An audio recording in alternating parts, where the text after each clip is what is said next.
Kai pajūryje siaučia smarkus vėjas, patys ištikimiausi jūros dvasiai žino, jog geriausia terapija yra pasivaikščiojimas ant Klaipėdos molo arba jūros pakrantę, nepaisant kiek smarkiai ją skalauja Baltijos bangos.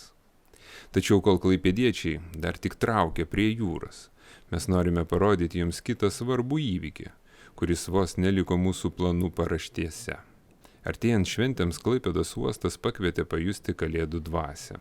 Ant atnaujinto šiaurinio molo, dar lapkričio 28-ąją, buvo įžiebta kalėdų eglutė. Tad vieta, kuri paprastai saugo uosto įplaukos kanalą nuo kartais įsisiautėjusios jūros, dabar tapo ir šventinė erdvė klaipėdiečiams bei miesto svečiams, stebėti jūros peizažą, spindint daugiau kaip pusės kilometro ilgio girliandoms ant 6 metrų aukščio žaliaskarės. Eglutė ant molo ne tik papuošimas. Su šventinė ceremonija dažnai siejamos ir bendruomenės iniciatyvos bei pasirodymai.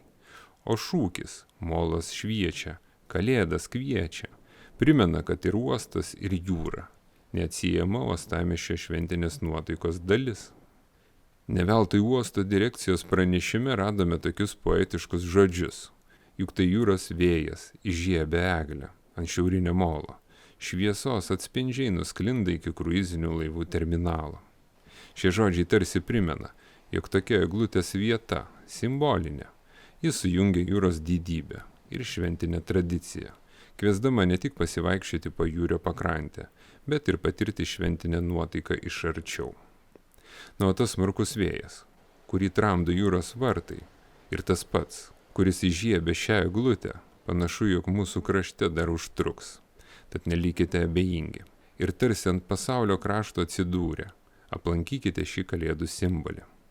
Ir nepamirškite mūsų asmeninės iniciatyvos, kurti Klaipėdos atspaudą bekraščiuose video metraščiuose, palaikyti savo patiktukais.